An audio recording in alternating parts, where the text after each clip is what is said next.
नमो नमः प्रवाचिका अहंदया जोशी अत्र समेषां स्वागतम्। एषा कथा परमहंसयोगानन्दपुस्तकात् उद्धृता अस्ति। कथायाः नाम अस्ति पाषाणहृदयमूर्ति। अस्तु तर्हि आरंभं कुर्मः। एक पतिव्रता हिंदू स्त्री म्हणून मला माझ्या पतीबद्दल काही तक्रार करायची नाही, पण त्यांचे हे जडवादी भौतिक विचार पालटावे अशी मला तळमळ लागली आहे। माझ्या ध्यानाच्या खोलीमध्ये जी साधू संतांची चित्रे आहेत त्यांची कुचेष्टा करण्यात त्यांना आनंद वाटतो। माझ्या प्रिय भावा, तू त्यांच्या स्वभावात पालट घडवून आणशील अशी माझी पुरती खात्री आहे। करशील ना तू माझे काम? माझी सर्वात वडील बहीण रमा माझ्याकडे अजिजीच्या मुद्रेने पाहत होती। गिरीश विद्यारत्न गल्लीमध्ये तिच्या कलकत्त्यामधील घरी मी तिला थोडा वेळ भेटण्याकरता गेलो होतो। तिच्या विनंतीमुळे माझे मन द्रवले। माझ्या बालपणीच्या आयुष्यावर तिचा खोल असा आध्यात्मिक विचारांचा ठसा उमटला होता आणि आईच्या मृत्यूमुळे आमच्या कुटुंबात जी पोकळी निर्माण झाली होती ती पोकळी आपल्या ममतेने भरून टाकण्याचा तिने आटोकाट प्रयत्न केला होता। ताई, जरूर मला शक्य आहे ते मी करीन, मी स्मित केले। तिचा नेहमीचा चेहरा साधारणपणे शांत व आनंदी असायचा, पण हल्ली तिच्या चेहऱ्यावर विषण्णतेची छटा असायची। ती छटा नाहीशी करण्याकरता मला उत्सुकता लागली होती। रमा आणि मी मार्गदर्शनाकरता थोडा वेळ शांतपणे प्रार्थनेला बसलो। 1 वर्षापूर्वी माझ्या बहिणीने क्रियायोगाची दीक्षा देण्याबद्दल मला विचारले होते। त्या साधनेमध्ये ती बरीच प्रगती करीत होती। मला एकदम स्फूर्ती आली। मी म्हणालो, उद्या मी दक्षिणेश्वरला काली मातेच्या मंदिरात जाणार आहे, तू माझ्याबरोबर चल आणि आपणा दोघांबरोबर येण्याकरता तुझ्या यजमानांचे मन वळव। मला वाटते की त्या पवित्र स्थानाच्या वातावरणात जगन्माता त्यांच्या हृदयाला स्पर्श करील, पण त्यांना आपण येथे कशाकरता नेत आहोत ते कळू देऊ नको। बहिणीने मोठ्या आशेने होकार दिला। दुसऱ्या दिवशी अगदी पहाटे रमा आणि तिचे यजमान या सहलीला जाण्यास तयार असलेले पाहून मला फार आनंद झाला। आमची घोडागाडी खडखड आवाज करीत दक्षिणेश्वरच्या दिशेने अप्पर सर्क्युलर रोडवरून जशी जायला लागली तेव्हा माझे मेहुणे सतीशचंद्र बोस यांनी गुरुजनांच्या योग्यतेची टवाळी करण्यास सुरुवात केली। रमा गुपचूपपणे अश्रू ढाळीत होती हे मी पाहिले। ताई, रडू नकोस, मी तिला हळूच सांगितले। त्यांची ही चेष्टा आपण गंभीरतेने मनावर घेत आहोत याचे त्यांना समाधान मिळवून देऊ नकोस। सतीश बाबू म्हणत होते, मुकुंदा, तू ह्या नालायक भोंदू लोकांच्याबद्दल कसा आदर दर्शवितोस? साधूचा नुसता चेहराच मला किळस आणतो। ह्यांचे शरीर एकतर एखाद्या हाडांच्या सापळ्यासारखे असते किंवा एखाद्या हत्तीसारखे गलेलठ्ठ असते। मी खदखदून हसलो। अशी ही प्रतिक्रिया झालेली पाहून सतीश बाबूंना राग आला। ते एकदम चिडून गप्प बसले। जशी आमची गाडी दक्षिणेश्वरमधील मंदिराच्या परिसरात आली तसे ते उपहासपूर्वक मला म्हणाले, मला वाटते ही जी सहल आहे ती मला सुधारण्याकरताच एक योजना आहे। काही उत्तर न देता मी जेव्हा वळलो तेव्हा त्यांनी माझा हात पकडला आणि ते म्हणाले, तरुण साधूबुवा, आपल्या दुपारच्या भोजनाची सोय मंदिरातील व्यवस्थापकांच्याकडून व्यवस्थितपणे करून घेण्याचे विसरू नका। सतीश बाबूंना तिथल्या पुजाऱ्यांशी बोलण्याचे टाळावयाचे होते। मी आता ध्यानाला बसणार आहे, दुपारच्या जेवणाची काही काळजी करू नका। मी तुटकपणे बोललो, जगन्माता तिकडे लक्ष देईल। जगन्मातेवर माझा बिलकुल विश्वास नाही। एक साधी गोष्टसुद्धा ती माझ्याकरता करील असे मला वाटत नाही, पण माझ्या जेवणाबद्दल मी तुला जबाबदार धरणार आहे। सतीश बाबूंच्या आवाजामध्ये धमकीचा सूर होता। कालीमातेच्या भव्य मंदिराच्या समोरील ओसरीकडे मी जावयास निघालो। तेथील एका खांबाजवळ सावलीची जागा मी पसंत केली व तेथे पद्मासन घालून बसलो। सकाळचे फक्त 7च वाजले होते, पण सूर्याचे ऊन तापदायक वाटू लागले होते। जसजसा मी भक्तिभावाने समाधी अवस्थेमध्ये जाऊ लागलो तसतसे हे जग माझ्यापासून निसटू लागले। माझे मन कालीमातेच्या ठिकाणी केंद्रित झाले होते। दक्षिणेश्वरमधील ह्याच मंदिरातील तिची मूर्ती महान सद्गुरू श्री रामकृष्ण परमहंस यांना फार प्रिय असे। त्यांच्या तळमळीच्या हाकेला ही दगडाची मूर्ती सजीव देह धारण करून उत्तर देत असे, त्यांच्याशी बोलत असे। पाषाण मूर्तीमध्ये वास करीत असणाऱ्या मूक अशा हे जगन्माते, मी प्रार्थना करू लागलो, तुझ्या प्रिय भक्ताकरिता, रामकृष्णांकरिता त्यांच्या प्रार्थनेवर तू मानवी रूप धारण केलेस, तर मग ह्या तुझ्या तळमळणाऱ्या लेकराच्या आक्रंदनाला का बरे उत्तर देत नाहीस? जसजसा मी ध्यानात मग्न होत गेलो तसतशी माझी उत्कंठाही अमर्यादपणे वाढत जाऊ लागली आणि दिव्य शांतीचा लाभ होऊ लागला. असे 5 तास निघून गेले आणि ज्या मातेस मी अंतःचक्षूंनी निहाळीत होतो तिने उत्तर दिले नाही. तेव्हा मी जरासा नाउमेद झालो. कधीकधी भक्ताच्या आळवणीला उत्तर देण्यास परमेश्वर त्याची कसोटी घेण्याकरता विलंब लावतो, पण नंतर शेवटी चिकाटी धरणाऱ्या भक्ताला तो त्याला प्रिय अशा रूपामध्ये दर्शन देतो.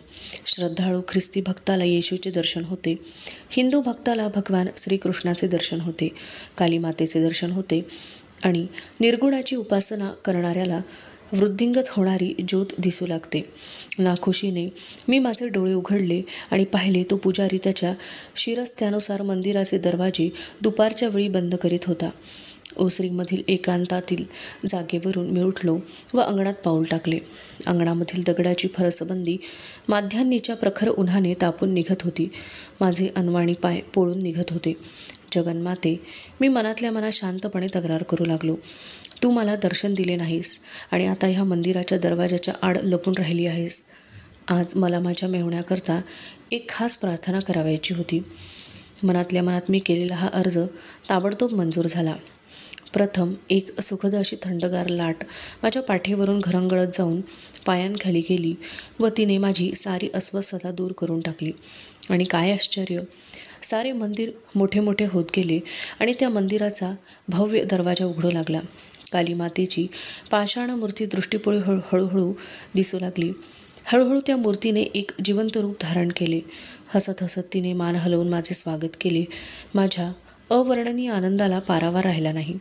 एखाद्या जादूच्या पिचकारीने ओढून घ्यावा तसा माझा श्वास फुफ्फुसांतून ओढून घेतला गेला. माझे शरीर अगदी जरी शिथिल झाले नाही तरी निश्चल झाले आणि मग जाणीव किंवा चेतना एका दिव्य उन्मादाने वृद्धी पाहू लागली.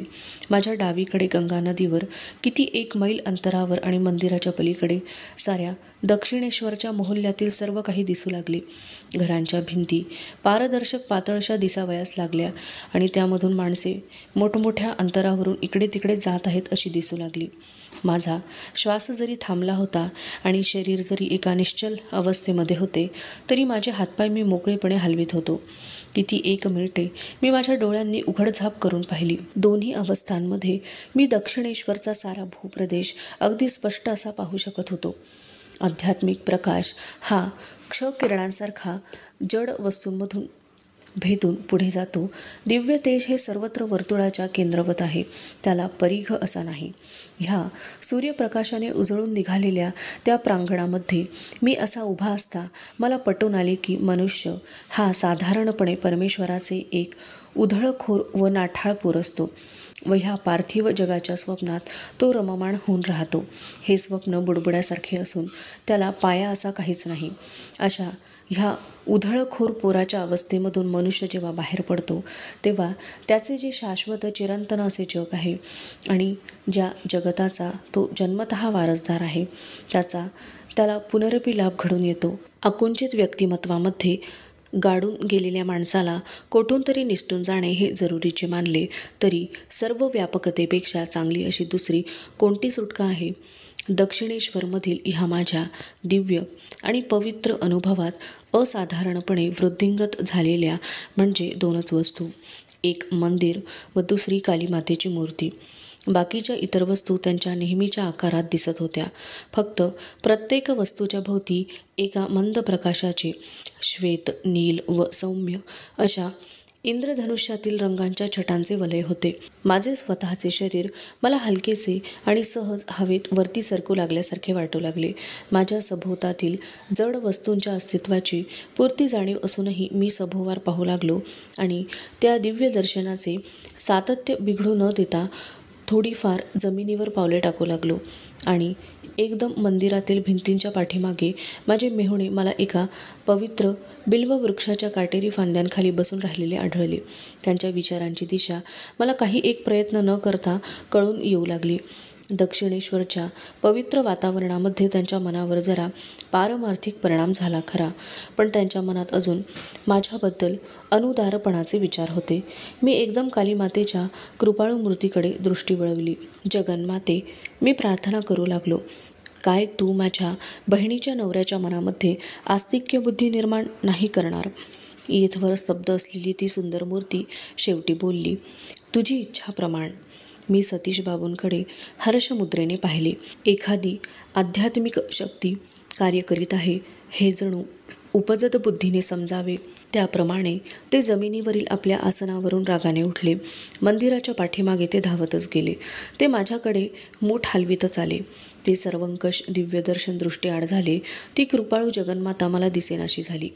मंदिराचे पारदर्शकत्वही नाहीसे झाले व त्याने आपला पूर्वीचा आकार धारण केला. पुनः माझे शरीर त्या प्रखर उन्हाने उकडून घामाघूम झाले. मी ओसरीच्या आश्रयास उडी मारून गेलो आणि तेथपर्यंत क्रोधायमान अशा सतीश बाबूंनी माझा पाठलाग केला. मी घड्याळाकडे पाहिले. 1 वाजला होता. ते दिव्यदर्शन 1 तासभर टेकले होते. मूर्ख पोरा, माझे मेहुणे किंचाळतच उठले. तासनतास तू मांडीवर मांडी घालून आणि एक डोळा दुसऱ्या डोळ्यावर लावून बसला आहेस. मी येथे सारखा जात येत असताना पाहतोय तुला. आमचे जेवण कुठे आहे? आता मंदिर बंद झाले. मंदिरातील अधिकाऱ्यांना तू त्याबद्दल सूचना द्यायची विसरलास. आता आमची जेवणाची व्यवस्था करायला उशीर झालाय. जगन्मातेचे दर्शन झाल्याचा उन्माद माझ्यामध्ये अजून टिकून होता. त्या कैफात मी म्हणालो, जगन्माता आपल्याला जेवू घालील. एकदा मला पाहायचे आहे. सतीश बाबू ओरडून म्हणाले, ती तुझी जगन्माता आम्हाला अगोदर काही व्यवस्था न करता कशी जेवण देणार आहे? त्यांनी हे शब्द उच्चारले न उच्चारले तोच मंदिरातील पुजारी अंगण ओलांडून आमच्याकडे आला. मुला, तो बोलू लागला, तुझे कित्येक तास ध्यान चालू असताना मी तुझी मुद्रा पाहत होतो. गंभीर व तेजस्वी दिसली मला ती. आज सकाळी तुम्ही मंडळी आलेली मी पाहिली व तुमच्या जेवणासाठी भरपूर अन्न बाजूला ठेवायची मला इच्छा झाली. ज्यांनी अगोदर वर्दी दिली नाही त्यांना जेवण द्यायचे नाही असा ह्या मंदिरातील शिरस्ता आहे. पण मी तुमच्या बाबतीत अपवाद करतो. मी त्याचे आभार मानले व सतीश बाबूंच्या डोळ्यांकडे सरळ नजर फेकली.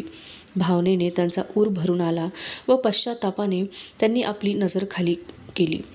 आम्हाला अगदी मेजवानीचे जेवण मिळाले. आंब्याचा हंगाम नसतानाही जेवणात आंबे होते, परंतु आमच्या मेहुण्यांना विशेष भूक नसावी हे माझ्या ध्यानात आले. ते गोंधळून गेले होते व विचारांच्या समुद्रामध्ये खोलवर बुडी घेत होते. कलकत्त्याला परत येत असताना सतीश बाबूंनी माझ्याकडे मवाळ मुद्रेने मधून पाहिले. त्यांच्या मुद्रेवरील भाव क्षमायाचनेचा होता.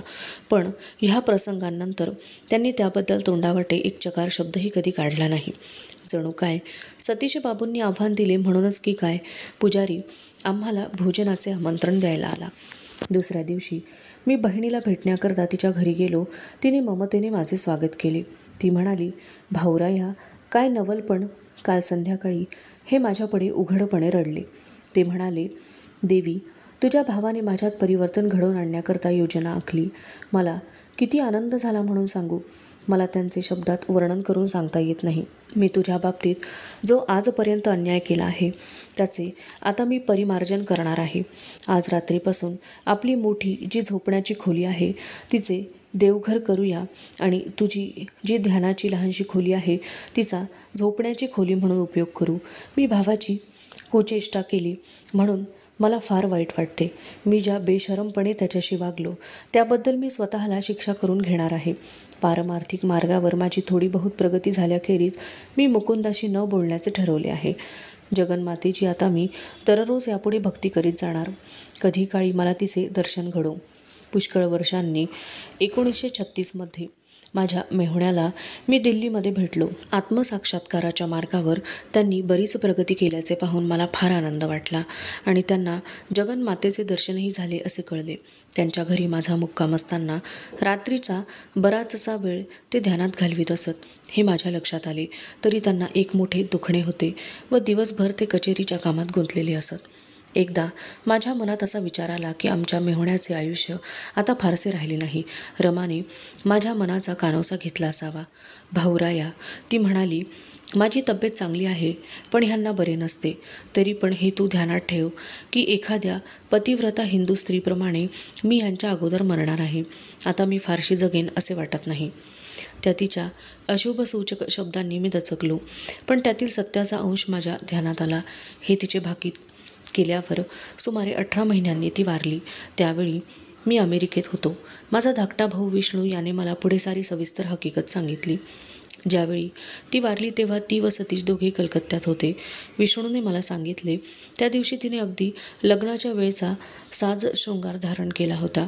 आज हा विशेष पोशाख कशाकरिता? सतीश बाबूंनी विचारले. ह्या भूलोकावर आपली सेवा करण्याचा हा माझा अखेरचा दिवस, रमाने उत्तर दिले. आणि थोड्याच वेळाने तिला हार्ट अटॅक आला. तिचा मुलगा डॉक्टर वगैरे आणण्याकरता बाहेर पडणार तेवढ्यात ती म्हणाली, बाळ मला सोडून जाऊ नकोस, आता काही कशाचा उपयोग नाही.